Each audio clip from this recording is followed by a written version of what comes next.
Una pareja aparentemente feliz. Neil Jacobson era el hombre de familia perfecto.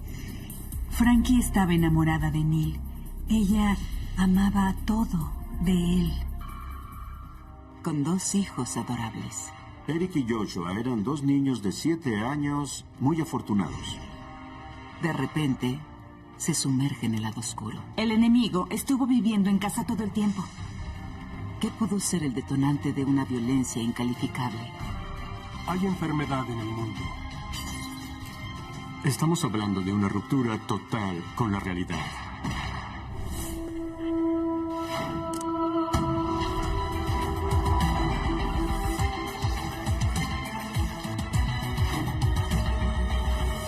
Mente asesina. Wellington, una ciudad exclusiva en el sur de Florida, donde la familia promedio gana casi $100,000 al año. Montar a caballo, jugar polo, estos son los deportes de los residentes de Wellington. La mayoría de las familias ya llegaron a los tramos superiores de la clase media y planean seguir escalando. Wellington es un vecindario donde algunas casas en la comunidad alcanzan el $1,000,000 de valor. Los tiroteos desde vehículos y los atracos a mano armada simplemente no suceden aquí. El crimen violento no es parte del paquete. En el 2010, una de las familias afortunadas en llamar hogar a Wellington son los Jacobson. Neil, Frankie y sus hijos gemelos, Eric y Joshua. Christine Lefkowitz, amiga de la familia, recuerda sus primeras impresiones de Frankie. Hola, ¿tú eres Frankie Jacobson? Sí. Tu hijo Joshua. Recuerdo el momento exacto en el que conocí a Frankie. Conocerte, ¿cómo Muy estás? bien. Ella me transmitió mucha calidez. Tenía algo que hizo que me agradara al instante. Nos entendimos bien. Por supuesto. Christine también recuerda su reacción inicial con Neil. Neil, ella es la mamá de Jake. Ella es Christine. Pensé, wow, su esposo es un hombre muy jovial. Bueno, ella dice que eres muy agradable. Sí, ¿y a qué te dedicas, por cierto? Muy seguro de sí mismo. Pero pensé, wow, es un hombre muy ambicioso. En los bienes raíces. Neil es un exitoso corredor de hipotecas, determinado y ambicioso. Él siempre está trabajando en un negocio. Ya vamos a comer, así que pasen. Frankie trabaja desde casa para involucrarse más con sus hijos. Ella es licenciada en finanzas y ayuda a Neil a administrar sus muchos negocios. Para Sherry, la hermana de Frankie, los Jacobson parecen estar viviendo el sueño americano. Si los hubieran visto, pensarían, qué hermosa familia, qué hermosa mujer, qué buen tipo, qué niños tan adorables. Eso parecían. El 22 de enero del 2010, Frankie Jacobson, de 52 años, le da las buenas noches a Eric y a Joshua, antes de que Neil los meta a la cama. Mañana es un día especial y los gemelos están emocionados. Acaban de cumplir 7 años y su madre ha estado planeando una fiesta de cumpleaños muy especial para ellos. Frankie habla con su hermana antes de disponerse a dormir. Ay, hola. ¿Qué tal, Sherry? Frankie estaba muy entusiasmada, estaba muy emocionada por sus hijos. Ella me dijo, van a divertirse mucho mañana. Recuerdo que me dijo, siento mucha felicidad al ver sus rostros. Buenas noches, papi. No, no es nada. Solo estoy muy cansada. Buenas noches, papi. Buenas noches, Joshua. Y me dijo cuánto iban a divertirse y que todos sus amigos estarían ahí. Nos mandaron besos por teléfono y la verdad no pensé más en eso. Me fui a dormir muy contenta. Organizar una gran fiesta para sus hijos de 7 años es solo el último capítulo en el ascenso de su escala social en Wellington. Pero llegar ahí les tomó tiempo. Frankie y Neil se conocieron a finales de los 80 en la ciudad de Nueva York, donde ambos eran agentes de bolsa. Comenzaron a salir y pronto Frankie estaba presentándole a Neil a sus hermanas, Robbie y Sherry. Y díganme, ¿qué les pareció Neil? Es un buen tipo, ¿no? Frankie me dijo que había conocido a un joven y que le parecía muy apuesto. A ella le gustaba mucho. Ahora tienes que casarte con ella, ¿de acuerdo? Esa es una buena idea. Si no lo haces, yo lo haré porque ella gasta muy Sí, como poco si ella dinero. te fuera a dejar. Ambos eran individuos con mentalidad empresarial. Frankie era una mujer de hechos. no de palabras. Ella hacía las cosas y se encargaba de que pasaran. Después de su matrimonio en 1989, Neil y Frankie se mudaron al otro lado del río Hudson, a Nueva Jersey. Frankie dejó su trabajo y se puso a trabajar con Neil en su pequeña firma de préstamos hipotecarios. Me llamarás primero, ¿verdad? Sí, claro. El cuñado de Frankie, John Marcel, recuerda lo bien que la pareja trabajaba. Le decía a Robin que tenía una asociación empresarial, una relación de negocios, no solo de marido y mujer. 10 años después, su negocio era próspero, y Frankie y Neil se mudaron a la casa de sus sueños, cerca de la costa de Jersey. Luego, después de varias rondas de tratamientos de fertilidad, Frankie, de 45 años, dio a luz a unos gemelos. Ella le dejó muy claro a Neil que sus prioridades habían cambiado. Cuando nacieron los niños, no lo sé, ella cambió. Frankie estableció una semana laboral de 5 días, es decir, no sábados ni domingos. Él se molestó. Antes lo hacían todo entre los dos, pero ella le dijo, criaré a los niños, ahora que soy madre veo las cosas diferentes. Y eso fue lo que pasó entre ellos cuando los niños aparecieron. Bien, pero necesito tomar esas fotos de las propiedades en Florida. A regañadientes, Neil accedió a que Frankie redujera su carga de trabajo, y él se dedicó aún más a su negocio. Ese mismo año, él compró 3 departamentos y una casa familiar en el sur de Florida. Para el 2003, el auge del sector inmobiliario estaba en su máximo esplendor, y los corredores de hipotecas como los Jacobson ganaban dinero a raudales. Definitivamente mucha gente pensó que iba a durar para siempre. Podías poner un letrero de se vende en tu césped y vender tu casa en 1 o 2 horas por el doble de lo que la habías comprado. Frankie. ¿Sí? Frankie, mira. Este es el folleto. Llenos de beneficios inesperados, 4 años después, Neil decidió mudar a la familia a Florida para estar cerca de sus padres retirados. Es muy lindo, ¡Qué buen ¿no te trabajo! parece? Estoy ansioso de salir de Nueva Jersey. A los niños les encantará Florida. Significaba desarraigar a la familia, pero Neil estaba seguro de que habría nuevas oportunidades de negocio esperándolo en el estado del sol. De hecho, lo que le esperaba era algo que Neil nunca previó. En el condado de Palm Beach, después del 2007, el mercado de bienes raíces básicamente implosionó. De repente, las propiedades de los Jacobson valían menos del valor en el que las compraron. Y sin que nadie comprara casas, Neil no podía mantener a su familia. Mi amor, estas son facturas vencidas. Tenemos que hacer algo, reducir gastos, lo que sea, por favor. Frankie, no tenemos nada de qué preocuparnos. Neil se negó a aceptar la dura nueva realidad. Sí. No hay nada de qué preocuparnos. Lo que tú digas. Neil no quiso renunciar a sus casas ni a sus posesiones materiales. Esos eran sus dioses. Pero en el 2007, los Jacobson se vieron forzados a refinanciar su casa de Wellington, solo para pagar sus gastos. Una vez Frankie habló conmigo sobre su situación financiera. Frankie, querida, ¿qué te pasa? ¿Qué es lo que te está molestando? Ella dijo, realmente no sé qué es lo que voy a hacer. Las cosas nunca habían sido tan difíciles. Y le dije, ¿de qué hablas? Y ella me dijo, estamos en una difícil situación, no tenemos dinero. Y yo le dije, sí, conozco a mucha gente que tiene problemas. Y ella dijo, no, a mí jamás me había sucedido. Para empeorar las cosas, Neil sufrió un golpe devastador cuando su padre murió 3 meses después de que la familia se mudara a Florida. Frankie me reveló que él amaba mucho a sus padres. Sus padres eran lo primero en su vida. Estaban en primer lugar antes que ella, antes que sus hijos, antes que nadie. Cuando su padre murió, eso lo cambió. Él no solo perdió a su padre, perdió a alguien con quien podía hablar. Su padre era bueno en el sentido de que era una especie de factor estabilizador. Aún afligido y desesperado por mantener un estilo de vida que ya no podía pagar, Neil comenzó a buscar oportunidades de negocios fuera de los bienes raíces.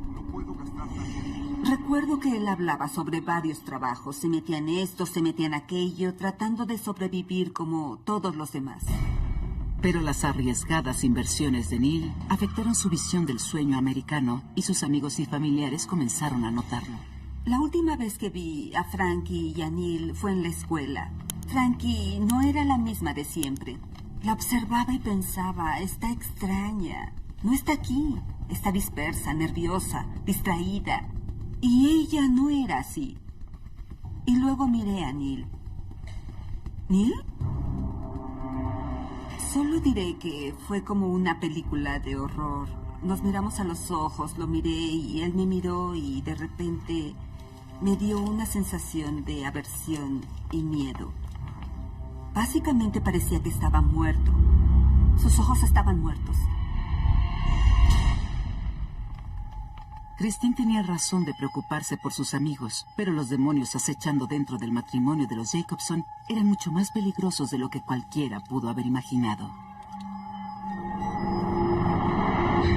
Oficiales, respondan. Accidente vehicular en Delray Beach. Aproximadamente a las 7 de la mañana, el 23 de enero del 2010, la policía es llamada a la escena de un vehículo detenido al lado de la carretera en la ruta 441, a 30 minutos de Wellington. Cuando me llamaron a la escena, creí que estaba respondiendo a un accidente cualquiera. Señor. Los paramédicos ya habían llegado a la escena y descubrieron algo completamente inesperado y alarmante en el auto. Un revólver calibre 38 cubierto de sangre. Señor. Cuando despertó, comenzó a buscar el arma en el asiento frenéticamente. Esa no es una reacción normal para alguien en un estado mental normal que al despertar busque su arma. Señor, tenemos su arma. Su conducta cambió de inmediato y se dio por vencido, como si creyera que ya no había opción.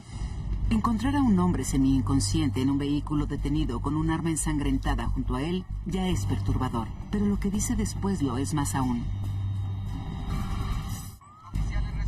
Cuando la policía es solicitada en un accidente vehicular a un lado de una carretera cerca de Wellington, encuentran al corredor de hipotecas de 48 años, Neil Jacobson, semi-inconsciente. ¿Puede oírme, señor?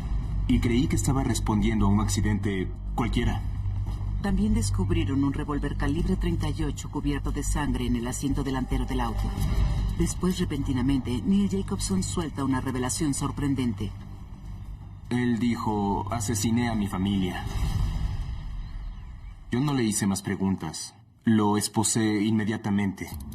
Mi mayor preocupación era que los suplentes fueran a la casa y vieran a la familia, porque pensamos que tal vez todavía no mataba a su familia y seguía viva y había esperanza para ellos.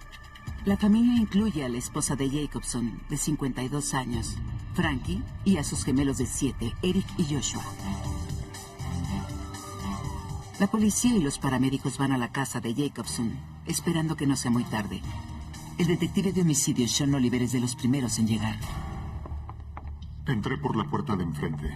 Inmediatamente me di cuenta que había niños viviendo en la casa. Había juguetes directamente frente a mí en el piso. Conforme Oliver camina por el pasillo, no puede evitar anticipar lo peor. Entré al umbral de la habitación principal y vi a la señora Jacobson tendida sobre el dorso, muerta de una aparente herida de bala en la cabeza. Es una escena espantosa y el horror apenas comienza. Luego caminé hacia la habitación de los niños, que estaba en el lado opuesto de la casa. Cuando entré a la habitación de Eric, la escena era muy sangrienta. Pude deducir que le habían disparado en la cabeza. Había una almohada junto a él. Un agujero en ella nos hizo creer que la almohada fue colocada sobre la cabeza de Eric cuando le dispararon. Sabía que tenía que caminar hacia la habitación de Joshua. En cuanto crucé el umbral, observé a Joshua recostado en la cama, en la misma posición de Eric. Tenía heridas consistentes con al menos 2 disparos en la cabeza. Parece que Neil Jacobson estaba diciendo la verdad. Asesinó a toda su familia. Incluso a un veterano como Oliver le parecía casi imposible de comprender. Hablando como padre, no como detective, ¿cómo es que un padre le hace eso a sus hijos? Unos gemelos de 7 años inocentes y una hermosa y devota esposa, destruidos en una matanza sangrienta por un hombre que se suponía que los amaba. ¿Cómo pudo pasar esto? Es una duda que atormentará a toda la comunidad de Wellington, conmovida por las noticias del triple asesinato. Christine Lefkowitz se despierta temprano esa mañana, preparando a su hijo para ir a la fiesta de cumpleaños de los gemelos Jacobson. Recuerdo que David, mi ex esposo, me llamó. Él tenía la voz ahogada en el teléfono y solo repetía, Algo horrible ha pasado. No sé de qué hablas. ¿Qué pasó? Él dijo Neil les disparó. Los asesinó a todos.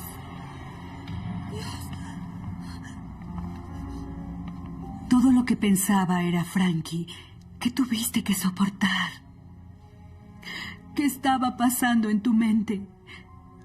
¿Qué fue lo que viviste? Moriste en terror por culpa de un hombre que supuestamente te amaba. Después de su inconcebible confesión, Neil Jacobson es detenido y transportado al hospital. Señor Jacobson, ¿qué medicamento tomó? Xanax. Cuando llegamos al hospital, él me preguntó si había encontrado su carta. ¿Encontró la carta? Parecía muy preocupado por su carta. Resulta que la policía ya la encontró. Una carta incoherente de 5 páginas con fecha del 23 de enero. La encontraron en el asiento del pasajero junto a Neil Jacobson.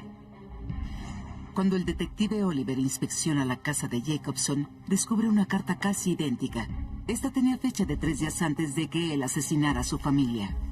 En el cuerpo de la carta él había mencionado que estaba preocupado por sus finanzas. No quería que su familia quedara desamparada. La esencia de la carta era que no quería que su familia tuviera que lidiar con sus errores.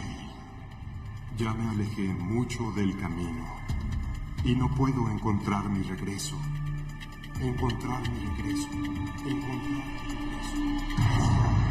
Mientras los investigadores de la escena del crimen siguen inspeccionando la casa, descubren más evidencia que podía esclarecer el estado mental de Neil. Encontramos varias píldoras en el piso dispersas por toda la casa. Esas píldoras coincidieron con las botellas de prescripción que se hicieron a nombre del señor Jacobson. La mayoría eran antidepresivos. De acuerdo con la hermana de Frankie, Neil había estado tan estresado por sus dificultades financieras que buscó ayuda médica. 7 horas después de que Neil fuera admitido en el hospital público Del Rey, los detectives lo fichan por los homicidios de su esposa y sus 2 hijos. Cuando le preguntan si entiende los cargos en su contra, Neil dice que es consciente, aunque sigue estando un poco drogado. Los detectives deciden proceder con su interrogatorio. Can you tell me in words why you had to shoot your 2 boys? I didn't want them to go to a foster home. I didn't want to leave them destitute. In retrospect, does that make any sense? Yo no lo describiría arrepentido. Él admitió fácilmente que había asesinado a su esposa y a sus 2 hijos de 7 años. Neil le dice a la policía que estaba seguro de que estaba a punto de ser arrestado por el FBI por fraude hipotecario, así que asesinó a su familia para salvarlos de la vergüenza y de la ruina financiera. So because your standard of living was going down, you decided to eliminate your family? Yeah. Geez, that's kind of tough. Something snapped. And guilt. Wish I had the letter. The guilt I felt. La verdadera razón por la que Neil asesinó a toda su familia a sangre fría tal vez permanezca oculta para siempre. Pero conforme la fiscalía y la defensa se preparan para el caso de Florida contra Neil Jacobson, surgirán versiones de la verdad dramáticamente diferentes. I just found that I really had no choice. Enero, en el cálido sur de Florida, por lo general es uno de los meses del invierno más placenteros. Pero en el 2010 no es nada de eso. Después de que Neil Jacobson confiesa haber asesinado a su esposa Frankie y a sus hijos gemelos, amigos y familiares están sorprendidos y perplejos. Al parecer, nadie se esperaba esta tragedia. A mí jamás se me hubiera ocurrido, ni en 1.000.000 de años. Esto es algo sobre lo que leo. No es algo que realmente vaya a pasar, y mucho menos a mi familia. Sin excepción, todo el mundo estaba sorprendido de que Neil Jacobson hubiera hecho eso, porque para el mundo exterior, él era el hombre de familia perfecto. Llevaba a sus hijos a pescar en el patio trasero, jugaba béisbol con ellos en el vecindario. Pero durante su largo interrogatorio policial, Neil Jacobson revela detalles de la escena del crimen que solo el asesino podría saber. También cita repetidamente 2 cartas escritas días antes de la masacre, que dice que explicarán todo. Para el psicólogo clínico Stephen Alexander, las cartas casi idénticas proveen un fascinante perfil del hombre que las escribió. Tenemos una nota con fecha del 20 de enero encontrada en la casa que empieza así. Ya no puedo continuar con esto. Ya utilicé todos nuestros fondos. No hay manera en que mi familia pueda recuperarse y quedarán desamparados. No puedo permitirlo ni vivir con esto. Que Neil no pudiera continuar no tenía nada que ver con que su esposa y sus hijos pudieran o no. Neil Jacobson es lo que los criminólogos llaman aniquilador familiar. Casi siempre son hombres que asesinan a sus familias por causas reales o imaginarias. Un aniquilador familiar es un término que usamos para describir a personas que asesinan a toda su familia. Hay dos amplios grupos de hombres que asesinan a sus familias.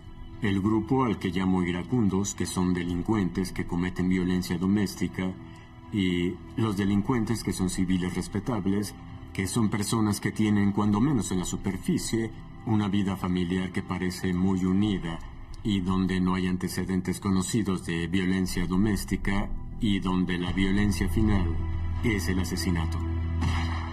Para la fiscalía, excavar en las raíces de la ira de Jacobson es la clave para estipular homicidio premeditado. Conforme los investigadores indagan en la historia de la familia Jacobson, parece que el verdadero problema pudo haber comenzado en el 2003. Después de varios intentos de embarazo, Frankie, de 45 años, al fin da a luz a gemelos. Al mismo tiempo, Neil está en el teléfono discutiendo un negocio de bienes raíces en Florida. ¡Todo va muy bien, papá! Algo me dijo con la voz entrecortada. No estoy fuera de mi liga con eso. Me dijo, Sherry, él está más emocionado por esos 2 departamentos que por nuestros hijos. Y ella no podía entenderlo. Cuando su esposa está dando a luz a sus hijos, él trabaja en un negocio para comprar unas propiedades y ganar dinero. Su única preocupación es ganar dinero y convertirse en el mejor. Luego, 4 años después, sin el apoyo de Frankie, Neil insiste en mudar a la familia a Florida, no para estar cerca de su padre enfermo, sino para especular en el auge de los bienes raíces. Frankie, ¿qué opinas de esto? No lo sé. Frankie me repitió una y otra vez que ella no quería ir a Florida, que no quería desarraigar a sus hijos, que iban tan bien. Pero Neil se quería ir con o sin ella. Esto será increíble. Papá confía en mí. Está bien. De acuerdo con la psiquiatra Victoria Dunkley, Frankie comienza a ver en Neil las primeras señales de una condición mental que ayuda a explicar los terribles sucesos de enero del 2010.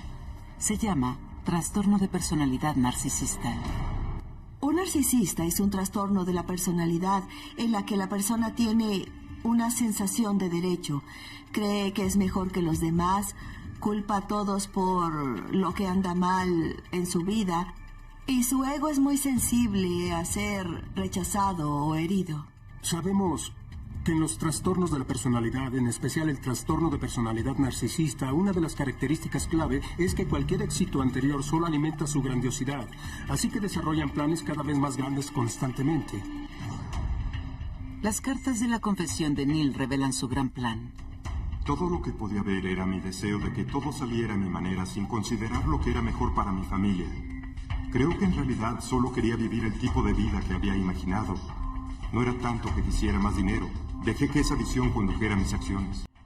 En ambas cartas de 5 páginas, Jacobson detalla cómo su patrimonio neto se desplomó de 2.2 millones a 2.3 millones de deuda en menos de 4 años. Su esposa dice repetidamente, no era culpable.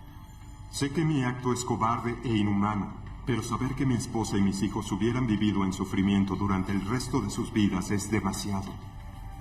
Jacobson decía que quería terminar con el sufrimiento de su familia, pero ¿la verdad será más oscura? Las hermanas de Frankie creen que Neil simplemente no quería que presenciaran su fracaso. Su negocio no iba muy bien y él no estaba consiguiendo tantos préstamos. Estaba muy molesto y enojado.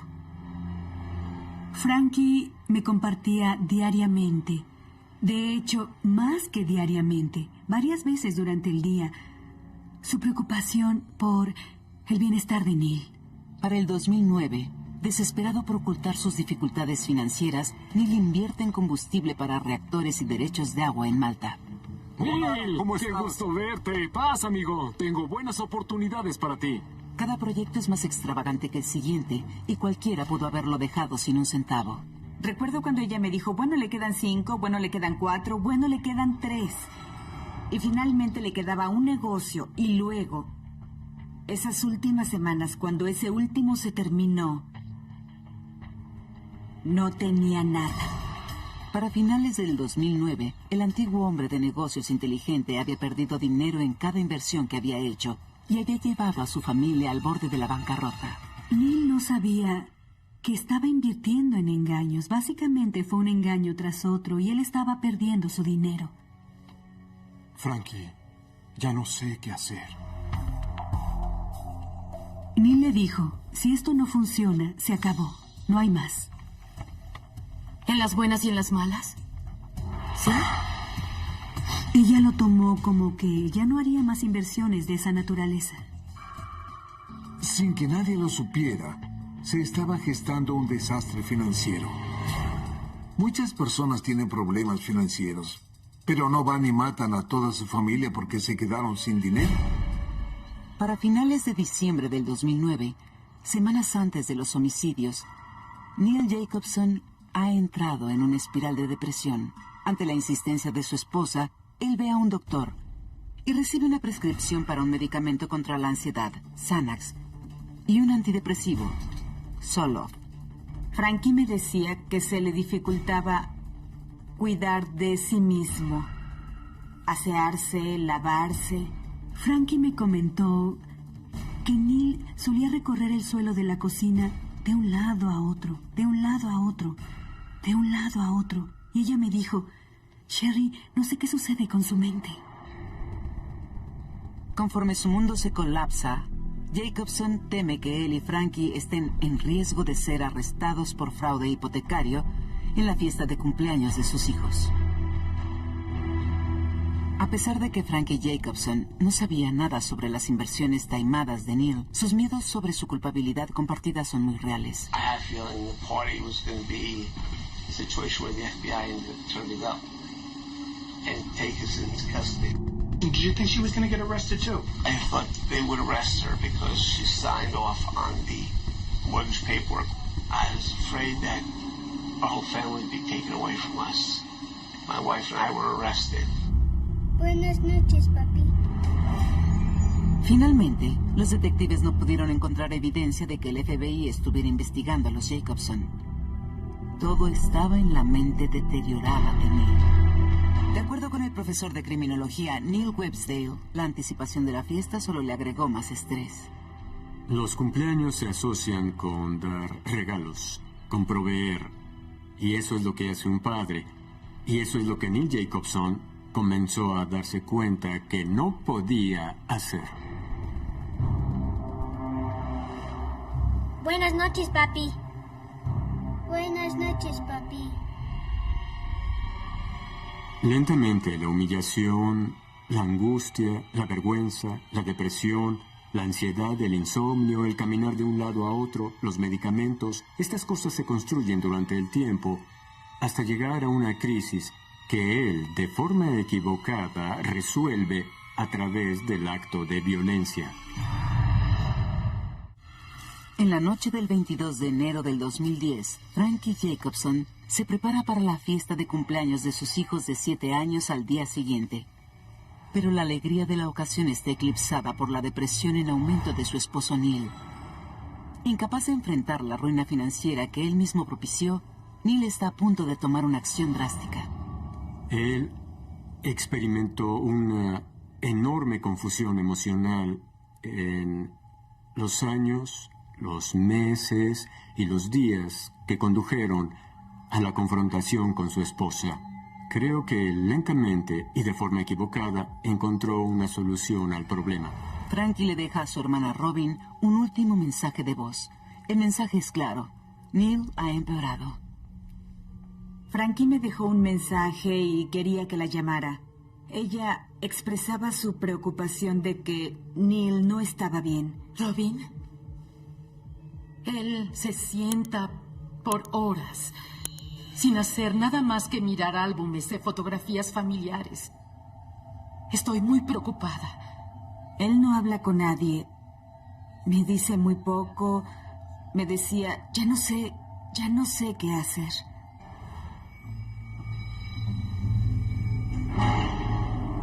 Esa noche, a pesar de ingerir un tranquilizante, Neil es incapaz de dormir.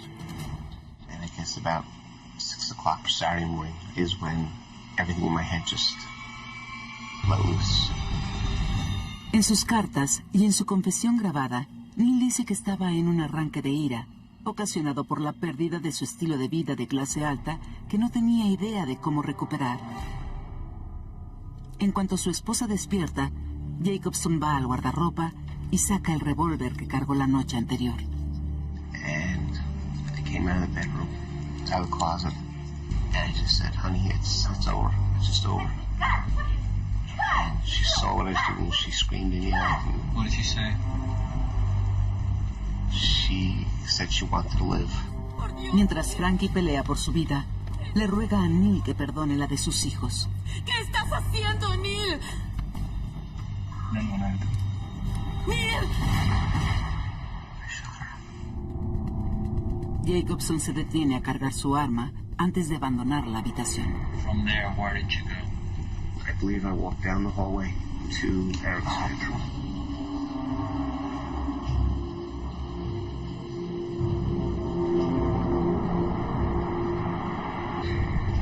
Where I proceeded to shoot him also.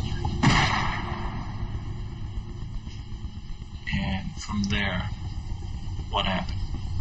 To my other son, Joshua. What happened then? I believe I shot Joshua twice.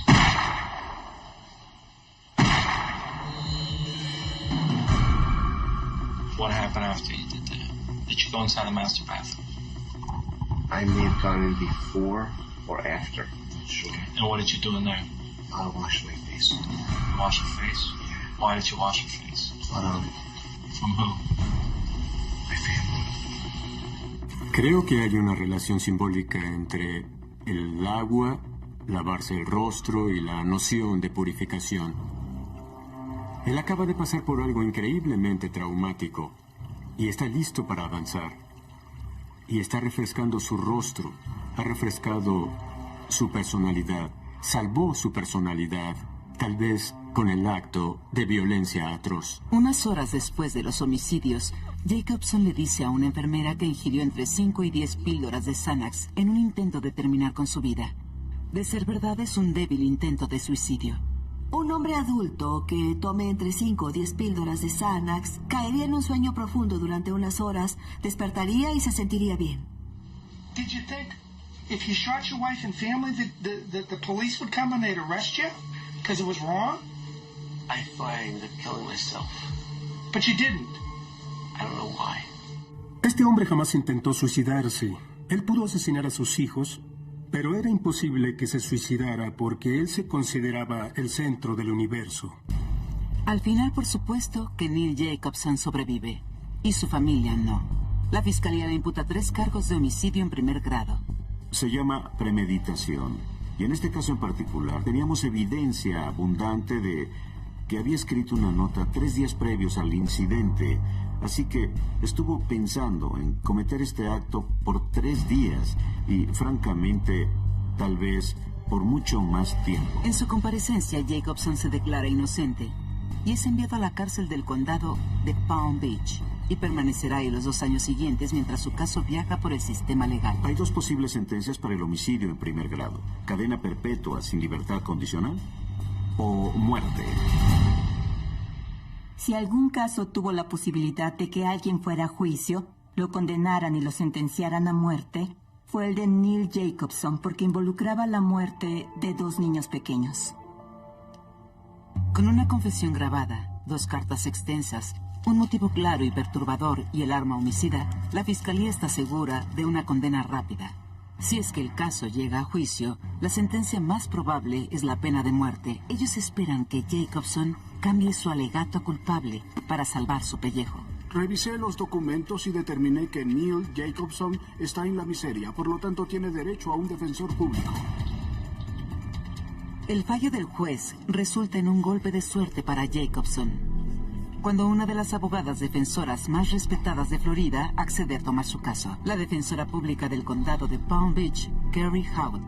Los abogados defensores en esta ciudad dicen que si los acusaran de un crimen, elegirían a Carrie Howard por encima de cualquier abogado defensor privado. Y eso no es algo que escuches normalmente sobre los defensores públicos. Lo primero que Howard hace es cambiar el alegato de Jacobson de inocente a inocente por razones de demencia.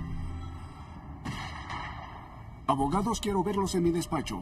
Pasarán 18 meses para que el fiscal Andrew Slater conozca la estrategia de Howard detrás del cambio de alegato. Ahí es cuando la defensora pública pide un periodo de 3 meses para ajustarse al programa de un perito. Y cuando la fiscalía se entera quién es el perito, de repente ya no están tan seguros de su caso. El presunto asesino, Neil Jacobson, se declaró inocente a los 3 cargos de homicidio en primer grado por los asesinatos de su esposa Frankie y de sus 2 hijos. Pero en una sorprendente sucesión de acontecimientos, Carrie Howard, una de las abogadas defensoras más aclamadas en Florida, accede a representarlo. Abogados, quiero verlos en mi despacho. Howard tiene algunos trucos bajo la manga. El primero es alegar demencia. El argumento de que un demandado no es responsable de sus acciones si, en el momento del crimen, es incapaz de entender lo que está haciendo, si está bien o está mal. Para reforzar su caso, Howard lleva como testigo al psiquiatra Peter Breggin, quien sostiene que las personas como Jacobson, mientras ingieren poderosos medicamentos como los antidepresivos, pueden cometer crímenes terribles. Esto es especialmente cierto si la condición del paciente se diagnostica erróneamente. Si Jacobson no sufre de depresión, sino de trastorno bipolar, una condición para la que los antidepresivos están contraindicados, significa que los medicamentos pudieron haber contribuido a un brote psicótico que llevó a Neil a cometer actos de violencia. Estamos hablando de una psicosis potencial. Y a veces es posible que los delincuentes que cometen estos actos atroces tengan una ruptura temporal con la realidad. Ellos disipan su tensión, su enojo, su ira a través del uso de la violencia. La defensa dijo que tuvo demencia temporal. La razón por la que tuvieron que hacer eso es porque claramente no estaba enfermo mentalmente. No podían decir que era un individuo perturbado que no sabía lo que estaba haciendo o que no sabía que estaba mal. Así que tuvieron que decir que hubo un momento en que se quebró. Pero Neil escribió su primera carta de explicación 3 días antes de asesinar a su familia. Y no hay evidencia de que haya cambiado de opinión. El hecho de que él viviera con este plan en su cabeza de asesinar a su esposa y a sus hijos hasta que dio fruto muestra la profundidad de su depravación, no de su locura. El juez otorga una permanencia de 3 meses para darle tiempo a Howard de preparar a Peter Breggin para el juicio, pero al final resulta innecesario. Finalmente pude hablar con Neil. Él sabe que hablaré contigo y está dispuesto a declararse culpable de los 3 cargos de homicidio. Como Howard se acerca a la fiscalía con una oferta sorprendente, Neil Jacobson se declara culpable y acepta las 3 cadenas perpetuas consecutivas por los homicidios. Eso deja a Slater con una decisión difícil. ¿Debería arriesgarse yendo a juicio sabiendo que el testimonio de Breggin podría convencer al jurado de absolver a Jacobson? ¿O debería irse a lo seguro? Lo que más recuerdo son las imágenes de esos 2 pequeños muertos en sus camas con disparos de bala en la cabeza. Sí, Carrie. Pero Slater debe basar sus decisiones en la ley, no en sus emociones. Él acepta el alegato para asegurarse de que Neil Jacobson no vuelva a dañar a nadie. Creo que Neil Jacobson se declaró culpable y tomó las 3 cadenas perpetuas consecutivas sin libertad condicional porque en el último análisis hizo lo que hace un cobarde, salvar su pellejo. El 27 de febrero del 2012, poco más de 2 años después de ese trágico día en el que Neil Jacobson destruyó a su familia, él aparece en la corte para recibir su sentencia.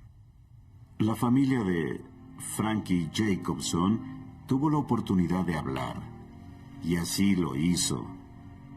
Y hablaron desde el corazón y con emoción, y enaltecieron a su hermana. Durante el juicio, compré un marco que tenía una foto de Joshua de un lado y una foto de Eric del otro. Las hermanas de Frankie reproducen una grabación de audio de dos voces hablando desde la tumba.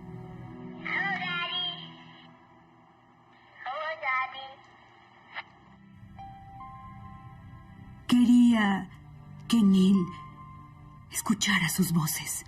Estos son tus hijos. Tenían vidas. Esta no es una historia. Eran niños de verdad. Y eran tuyos. Eran maravillosos. Y tú les arrebataste la vida sin piedad. Cuando se reprodujo la cinta, la sala se quedó en silencio y literalmente se me erizó la piel. Antes de que Neil Jacobson abandone la sala para ir a prisión, el juez impone un último requerimiento. Quería que me dieran la oportunidad, una vez al año, de hablar con Neil, si así lo deseaba. Solo pensé que podría llevarle una Biblia y transmitirle algo bueno, porque estaría en la cárcel el resto de su vida y ahí es donde pertenece. De hecho, ni siquiera creo que debería seguir respirando. Pero eso fue lo que le dieron. Para los amigos y familiares de Frankie, el cierre sigue siendo inaprensible. Hasta este día, Neil Jacobson se niega a aceptar responsabilidad por sus crímenes. En octubre del 2012, él llenó una apelación diciendo que lo presionaron a aceptar su culpabilidad y enumeró una docena de razones por las que su defensora pública no lo representó apropiadamente. Hasta que un juez resuelva esa apelación, las hermanas de Frankie tendrán que esperar la justicia que tan desesperadamente necesitan. Creo que es muy importante que la gente se dé cuenta que la fuerza no significa que lidies con tu carga tú solo. No puedes poner tu vida, tu corazón, solo en el negocio o en las posesiones materiales. La vida no es eso en realidad. Creo que la vida son tus relaciones, cómo afectas a los que te rodean, lo que haces para ayudarte a ti mismo y a otros. Tenemos las cartas suicidas y diferentes expertos dieron su opinión de por qué hizo lo que hizo. Pero finalmente, ¿por qué Neil Jacobson eligió asesinar a su esposa y a sus 2 hijos? Es algo que tal vez solo Neil Jacobson sabe. Enterraron a Frankie y a sus hijos en ataúdes blancos idénticos en el cementerio Star of David de West Palm Beach, Florida. Neil Jacobson cumple su condena en el Instituto Correccional Martin, en Indiantown, Florida. Doblaje por Candiani Dubbing Studios.